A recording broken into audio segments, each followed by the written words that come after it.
all ye shrews and froos and stablesmen. Jake S. Weissman here. Finally some news, right? Wow! Wonder Woman 1984 dropped on HBOMAX and theaters simultaneously on Christmas. That's huge.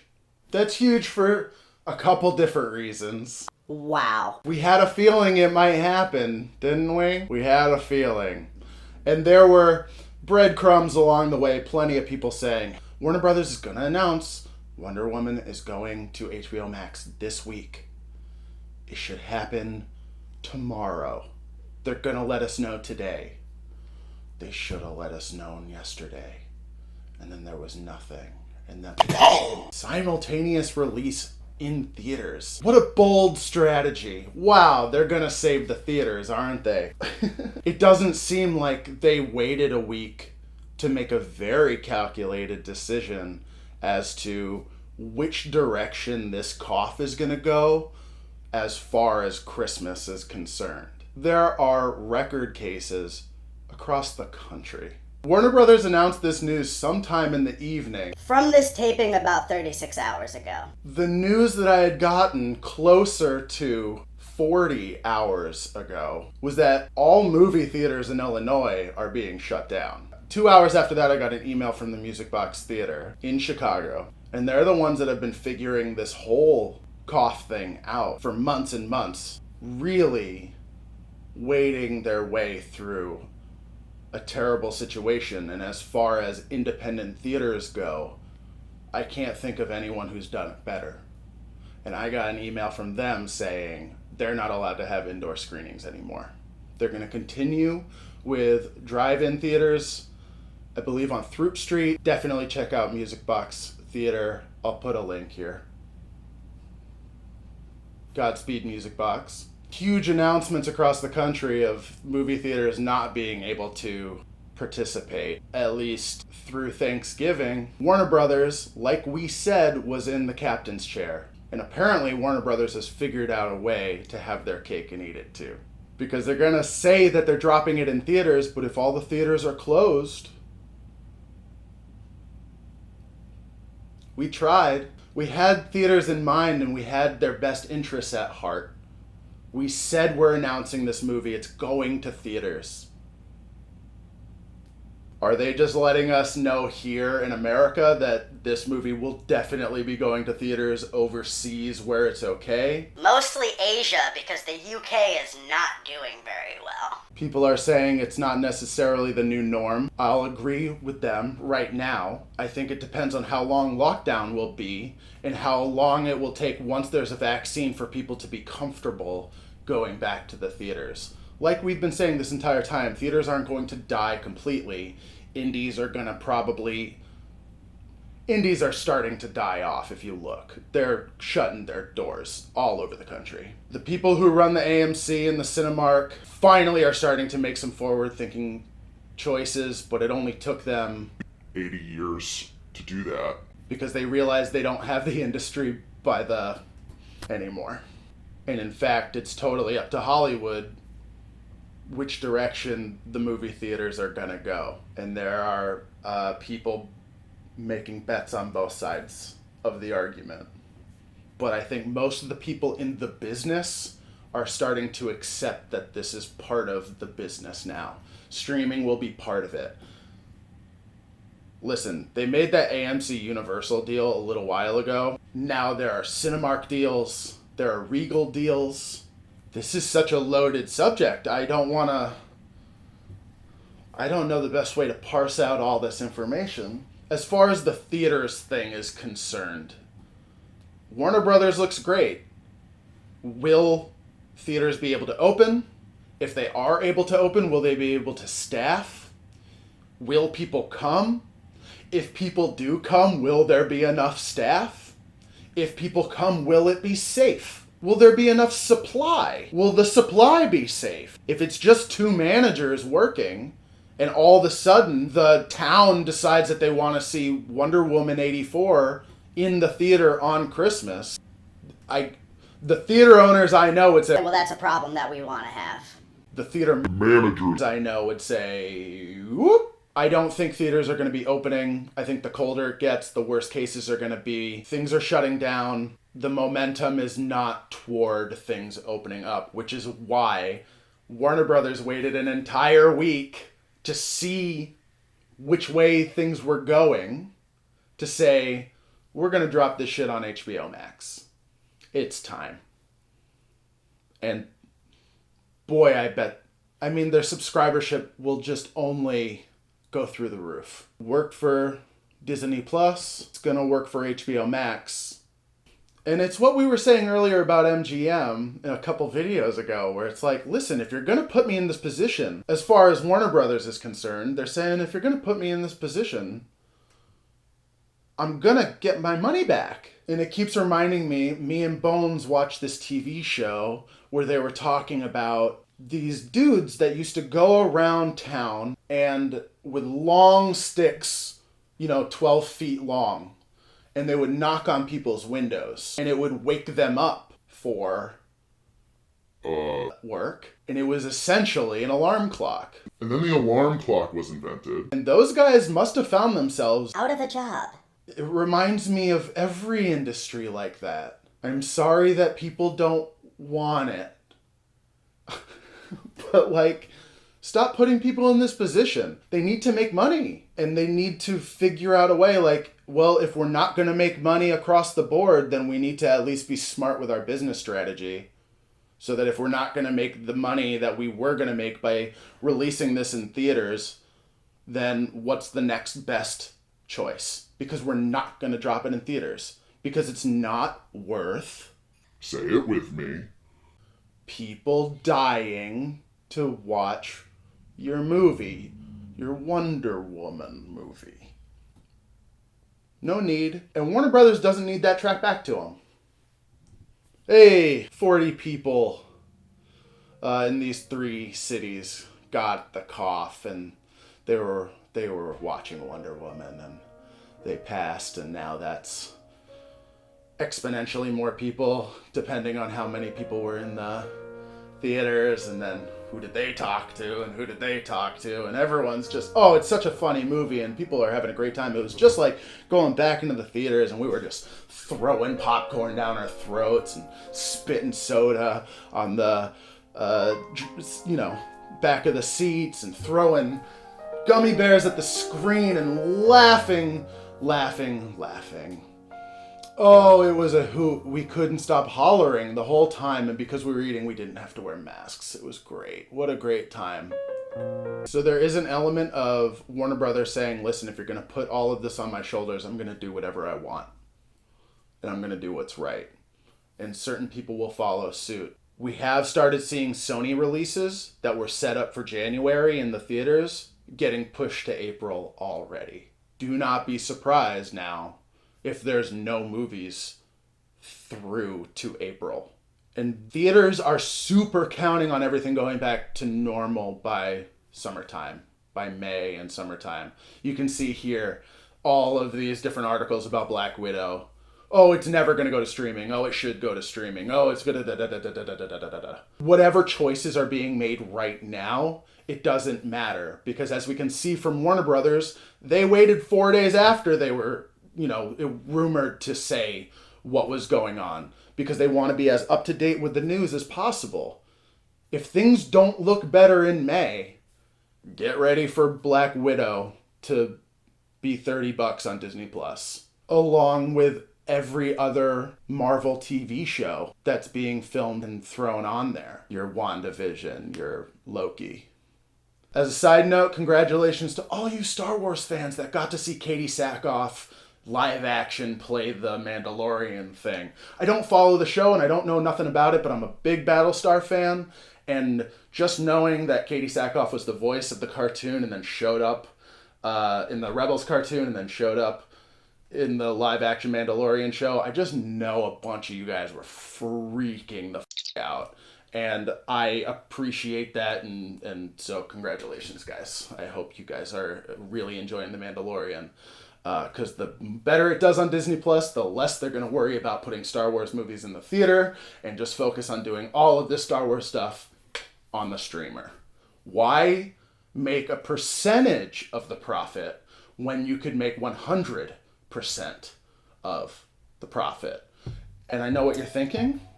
100% is a percentage, but it's the highest percent. And the companies have been getting lower than 100%.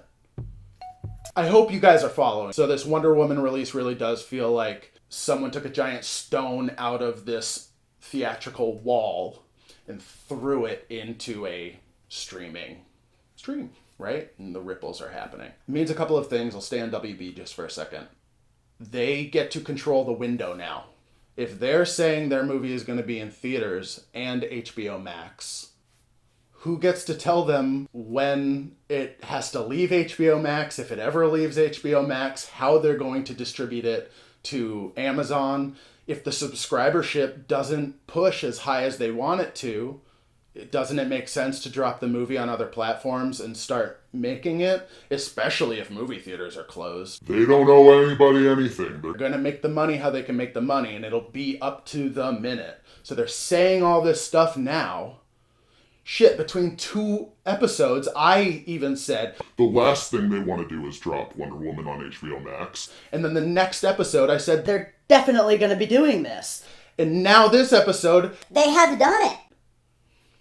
that's less about patting me on the back and more about showing that these companies will say whatever they need to say to appease fans, say whatever they need to say to appease shareholders, because stocks for all this shit is going up and down. Disney is, as much money as they're making on this platform, they're losing so much money in the amusement parks. I don't know how much one affects the other. So they control the window now. And the theaters can wag their finger as much as they want, but okay. Keep wagging. It just seems like for something that people held so dear and is so sacred as this theatrical window, now it's like, whatever. AMC straight out said, this is cool. I guess they're focusing more on the theater thing, but I'm telling you, these theaters are going to be shut down. It's an empty gesture.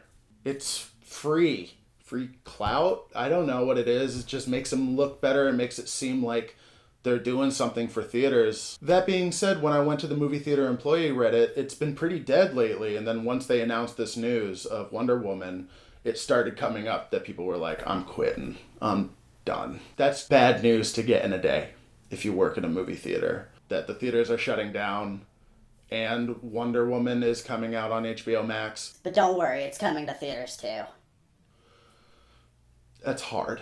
I guess now is the time to make that choice of how long you want to stick with your business and how long this is, I don't know, worth a paycheck. And then the final thing to say about all of this, really, is the biggest wall to be broken down now is this streamer to theater, theater to streamer thing. As you'll see, now all of a sudden, theaters are more than happy to have a Netflix content. I worked at a movie theater and the management very, very seriously considered getting The Irishman for our independent theater. And we realized that as cool of an idea as that would be, maybe even get some sort of a 3-week window like the Landmark way across town. I mean, we're an indie theater. This would have been a cool draw. But there's not enough seats and the movie's 4 hours long. And the turnaround, we would have only been able to fit like 1 show. Or have a huge day for 2 shows of something that maybe would have worked. So we didn't get it. And that was a Radical idea. absolutely radical idea for an independent theater like that. Landmark has a deal with Netflix. There are a couple of theaters that have these deals with Netflix that are worth putting these movies in. Ballad of Buster Scruggs, The Irishman, Roma.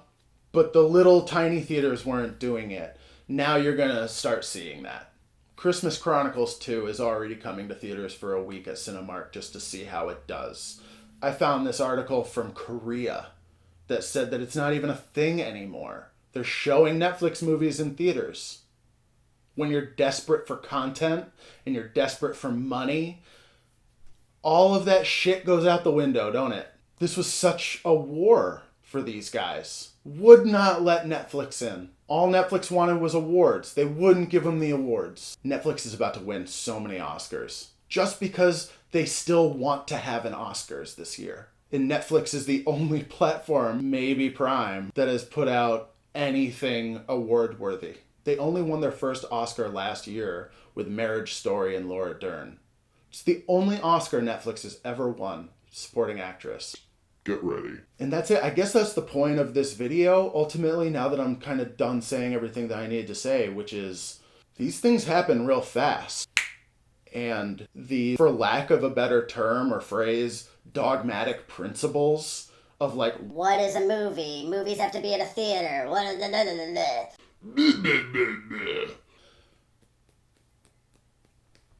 there's money on the line, people's lives on the line, jobs on the line. I'll keep calling them as I see them. I hope another big announcement happens soon. It was really fun to have a big announcement now. And enjoy Wonder Woman, everybody. I have a special online edition of recommendations today. You can find everything online. You might only be able to find this stuff online. So, Check it out. the song of the episode is Anything. Really anything by the band Animal City, but really anything from the album Bumphead Go Home by Animal City. This is the greatest band alive, and I don't know why everybody doesn't know them all the time. This album is perfect. I know every word. I'll link it below. Buy it. Listen to it.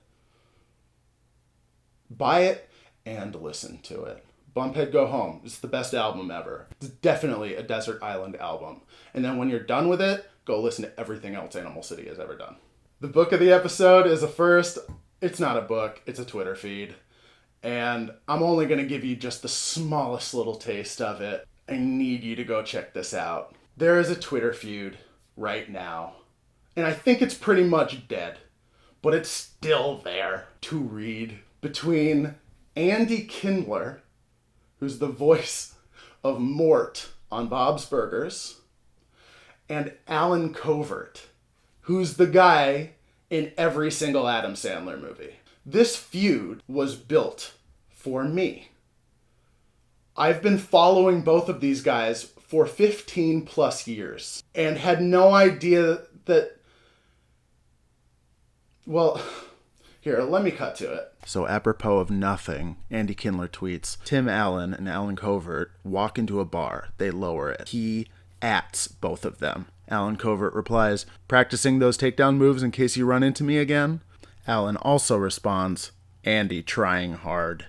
Andy responds, at least I can try, you talentless Nazi-loving hack. I would say you're the worst actor in America, but you're obviously not acting. By the way, I always wonder, how did you get your start in movies? To which a Kindler fan replies, Alan seems to be throwing small roles in Adam Sandler pics. I assumed he was their group's, quote, turtle. Kindler responds, Turtle is a self-made turtle.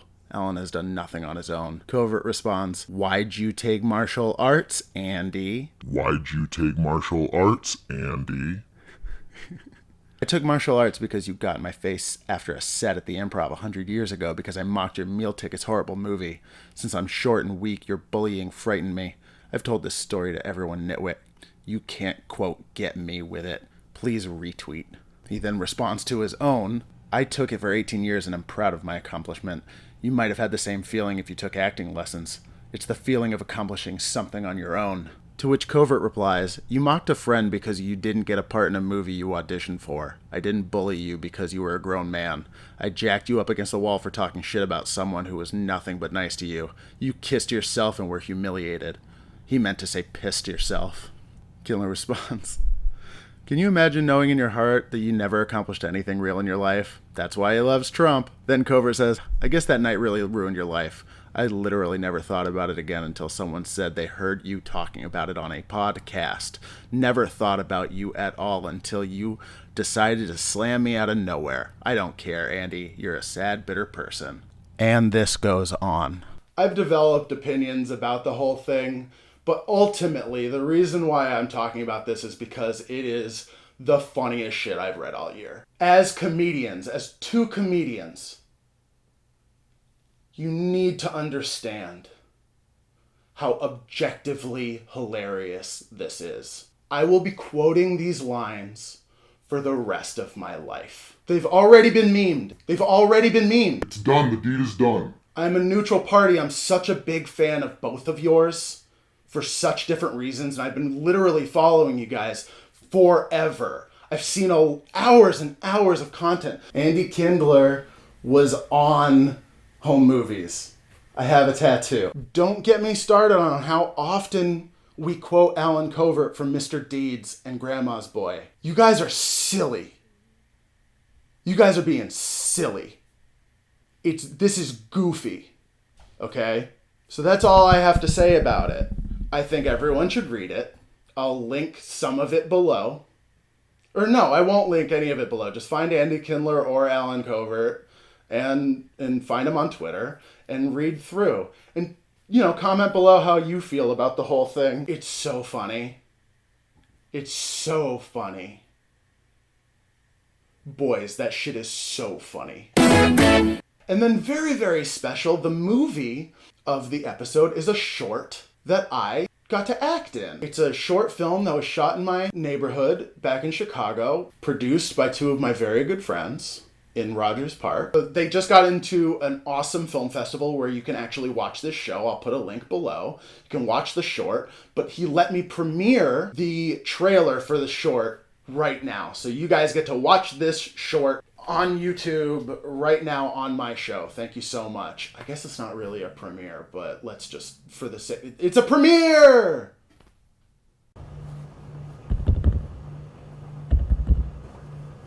Remember Martha?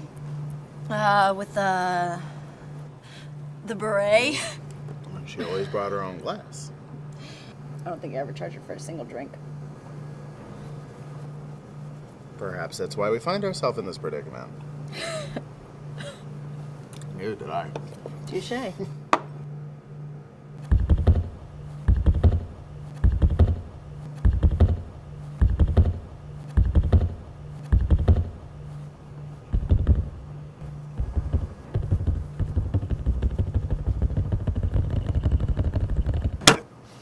You know the plan. Stick to it.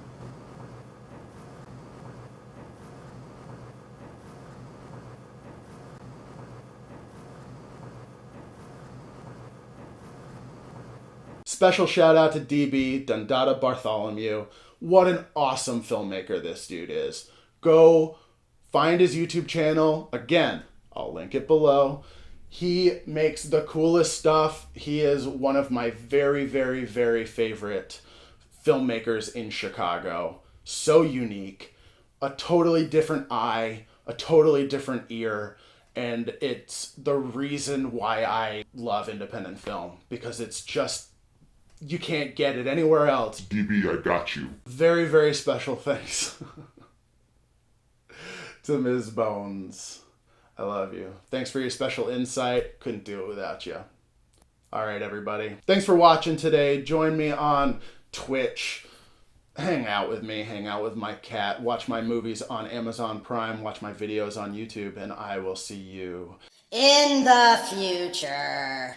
That's like Willie for you, always with the smooth talk.